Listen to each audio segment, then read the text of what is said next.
ഒളിമ്പിക്സിൽ അത്ഭുതമാണ് ഇന്ത്യൻ വനിതാ ഹോക്കി ടീം കാഴ്ചവെച്ചത്. റാണി റാംപാൽ നയിച്ച ഇന്ത്യൻ വനിതാ ഹോക്കി ടീം ലോകത്തിലെ ഏറ്റവും കരുത്തുറ്റ ടീമുകളിലൊന്നായ ഓസ്ട്രേലിയയെ തകർത്തുകൊണ്ടാണ് മുന്നേറിയിരിക്കുന്നത്. സെമിയിൽ കരുത്തരായ അർജന്റീനയ്ക്ക് മുന്നിൽ വീണെങ്കിലും ചരിത്രത്തിൽ ആദ്യമായിട്ട് ഒളിമ്പിക്സ് സെമിയിലെത്തുന്ന ഇന്ത്യൻ വനിതാ ഹോക്കി ടീം എന്ന അപൂർവമായ റെക്കോർഡ് റാണിയും സംഘവും നേടിയെടുത്തു. ഇന്ത്യയുടെ ഈ വിജയത്തിന് പിന്നിൽ നിർണായക സാന്നിധ്യമായത് നായിക റാണി റാംപാൽ തന്നെയാണ്. തുടർച്ചയായി പരാജയങ്ങൾ ഏറ്റുവാങ്ങി ക്വാർട്ടർ കാണാതെ പുറത്താകുമെന്ന് ഏവരും വിധിയെഴുതിയപ്പോൾ റാണിയും സംഘവും തളർന്നില്ല. ഫീനിക്സ് പക്ഷിയെപ്പോലെ ഭാഗ്യത്തിന്റെയും കഠിനാധ്വാനത്തിന്റെയും തേരിൽ അവർ പറന്നുയർന്നു. സൗത്ത് ആഫ്രിക്കയെയും അയർലൻഡിനെയും തകർത്ത് ക്വാർട്ടറിലേക്ക് മുന്നേറി. ക്വാർട്ടറിൽ ഇന്ത്യ വിജയം നേടുമെന്ന് ആരും കരുതിയില്ല. എന്നാൽ റാണി റാംപാലിന്റെ വാക്കുകളും നേതൃത്വ പാഠവും ടീം ഇന്ത്യയെ എന്തും നേരിടാൻ സജ്ജമാക്കി. പൂൾ ബിയിലെ ചാമ്പ്യന്മാരായി ഒരു മത്സരം പോലും തോൽക്കാതെ എത്തിയ ഓസ്ട്രേലിയൻ വനിതകളെ ക്വാർട്ടറിൽ കീഴടക്കുമ്പോൾ റാണിയുടെ കണ്ണുകൾ നിറഞ്ഞൊഴുകി. ഇന്ത്യൻ ഹോക്കി ടീമിന്റെ വിസ്മയ കുതിപ്പിനൊപ്പം ചർച്ചയാകുകയാണ് ടീമിന്റെ നായിക കൂടിയായ റാണി റാംപാലിന്റെ ജീവിതവും. ഹരിയാനയിലെ കുരുക്ഷേത്രയിലെ ഷഹബാദിലാണ് 1994 റാണി ജനിച്ചത്. പട്ടിണിയും പ്രാരാബ്ദവും നിറഞ്ഞ ജീവിതത്തിലെ വെല്ലുവിളികളോടെ തരിമ്പം വിട്ടുകൊടുക്കാതെ പൊരുതി ഇവിടെ വരെ എത്തിയ ഇന്ത്യൻ നായികയുടെ ജീവിതത്തിന്റെ പരിച്ഛേദം കൂടിയായി റാണി റാംപാലിന്റെ ജീവിതം. ആവശ്യത്തിന് ഭക്ഷണം പോലും കിട്ടാത്ത ബാല്യം കടന്ന് ഇന്ത്യൻ ഹോക്കി ടീമിനെ ചരിത്രത്തിൽ ആദ്യമായി ടോക്കിയോയിൽ ക്വാർട്ടർ പോരാട്ടത്തിൽ കരുത്തരായ ഓസ്ട്രേലിയയെ ഏകപക്ഷീയമായ ഒരു ഗോളിന് അട്ടിമറിച്ചാണ് ഇന്ത്യൻ വനിതകൾ സെമിയിലെത്തിയത്. ഒളിമ്പിക്സ് ചരിത്രത്തിൽ 3 തവണ സ്വർണം നേടിയിട്ടുള്ള ഓസീസിനെ 3-ാം തവണ മാത്രം ഒളിമ്പിക്സ് കളിക്കുന്ന ഇന്ത്യൻ വനിതകൾ അട്ടിമറിച്ചത് വിസ്മയത്തോടെയാണ് ആരാധകരും കണ്ടത്. 6-ാം വയസ്സിലാണ് റാണി ഹോക്കിയിലേക്ക് തിരിയുന്നത്. ഹോക്കി താരമാകാൻ മോഹിച്ച റാണിക്ക് സാമ്പത്തിക പിന്തുണ നൽകാനുള്ള ത്രാണി ഉണ്ടായിരുന്നില്ല കൂലിപ്പണിക്കാരനായ പിതാവിന്. സൗകര്യങ്ങളുടെ അപര്യാപ്തത സ്വപ്നങ്ങളിലേക്കുള്ള കുതിപ്പിന് തടസ്സമാകുമെന്ന് വന്നപ്പോഴും റാണി തളർന്നില്ല, പിന്മാറിയുമില്ല. പ്രതിസന്ധികളോട് പടവെട്ടി വളർന്ന റാണി 14-ാം വയസ്സു മുതൽ ഇന്ത്യൻ വനിതാ ഹോക്കിയുടെ മുഖ്യധാരയിലുണ്ട്. 2010-ലാണ് റാണി ആദ്യമായി ഇന്ത്യൻ ജേഴ്സിയിൽ സീനിയർ ലോകകപ്പ് കളിക്കുന്നത്. ടൂർണമെന്റിൽ 7 ഗോളുകളുമായി ഇന്ത്യയുടെ ടോപ്പ് സ്കോററായ റാണി മികച്ച യുവതാരത്തിനുള്ള പുരസ്കാരവും നേടി. പത്മശ്രീയും മേജർ ധ്യാൻചന്ദ് ഖേൽരത്ന അവാർഡ് ജേതാവും കൂടിയാണ് റാണി റാംപാൽ. ഹോക്കിയിലേക്ക് കൈപിടിച്ചു കയറ്റിയ ബൽദേവ് സിംഗ് എന്ന പരിശീലകൻ തനിക്ക് ദൈവത്തെ പോലെയാണെന്ന് റാണി പറയുന്നു. ടോക്കിയോയിലെ മുന്നേറ്റത്തിൽ കോച്ച് സ്യോദ് മരീന്റെ സ്വാധീനത്തെയും റാണി വിലമതിക്കുന്നു. ഇന്ത്യൻ വനിതാ ഹോക്കി ടീം ക്യാപ്റ്റൻ റാണി റാംപാലിന്റെ വാക്കുകൾ: എന്റെ ജീവിതത്തിൽ നിന്ന് ഒരു രക്ഷപ്പെടൽ ഞാൻ ആഗ്രഹിച്ചിരുന്നു. അത് വൈദ്യുതി ക്ഷാമത്തിൽ തുടങ്ങി കഷ്ടിച്ച് 2 നേരം വയറു നിറയ്ക്കാൻ പാടുപെടുന്നതിലും മഴ പെയ്യുമ്പോൾ ഞങ്ങളുടെ വീട്ടിൽ വെള്ളം കയറുന്നതും ഉൾപ്പെടെ മാതാപിതാക്കൾ ഞങ്ങളെ ഇതിൽ നിന്നും കരകയറ്റാൻ പരമാവധി ശ്രമിച്ചു. പക്ഷേ അവർക്കതിനുള്ള കെൽപ്പുണ്ടായിരുന്നില്ല. അച്ഛൻ ഒരു ഉന്തുവണ്ടിക്കാരനും അമ്മ ഒരു വീട്ടുവേലക്കാരിയുമായിരുന്നു. എന്റെ വീടിനടുത്ത് ഒരു ഹോക്കി അക്കാദമി ഉണ്ടായിരുന്നു. അതിനാൽ കളിക്കാർ പരിശീലിക്കുന്നത് കാണാൻ ഞാൻ മണിക്കൂറുകൾ ചെലവഴിക്കും.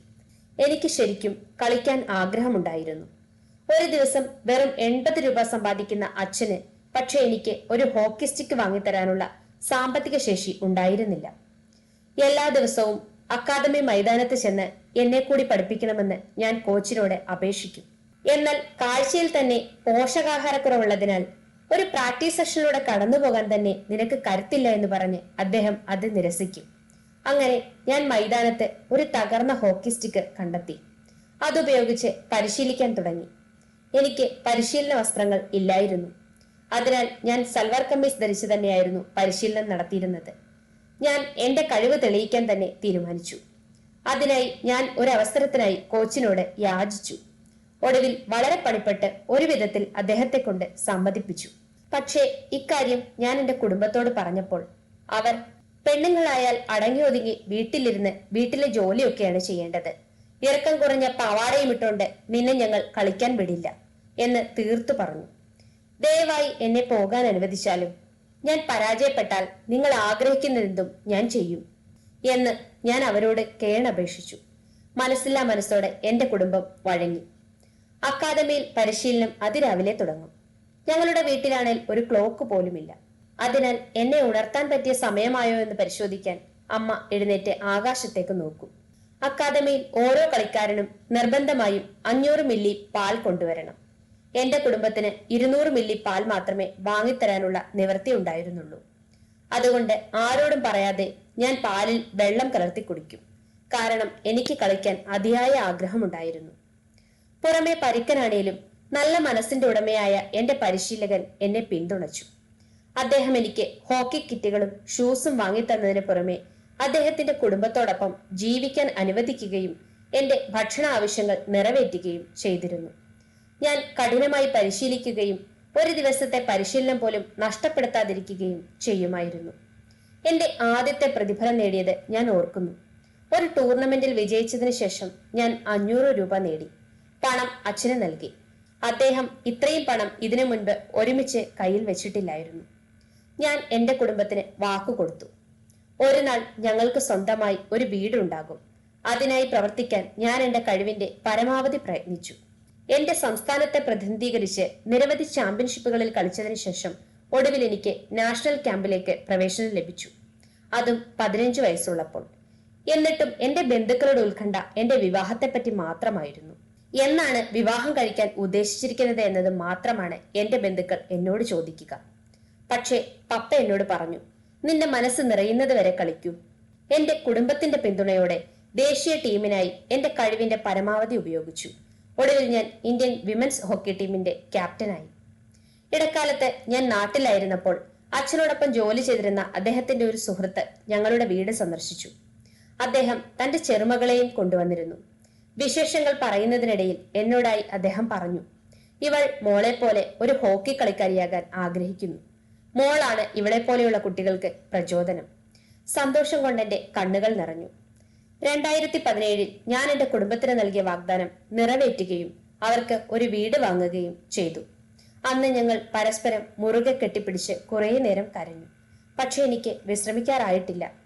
ഈ വർഷം എന്റെ കോച്ചിനും കുടുംബത്തിനും അവർ എപ്പോഴും സ്വപ്നം കണ്ടിരുന്ന എന്തെങ്കിലും തിരികെ നൽകാൻ ഞാൻ തീരുമാനിച്ചു. ടോക്കിയോയിൽ നിന്നുള്ള ഒരു മെഡൽ. വിജയങ്ങളിൽ കൂടെ ചിരിച്ചും പരാജയങ്ങളിൽ കണ്ണീരണിഞ്ഞും രാജ്യം മുഴുവൻ ഈ ഐതിഹാസിക യാത്രയിൽ വനിതാ ഹോക്കി ടീമിനൊപ്പം ഉണ്ടായിരുന്നു.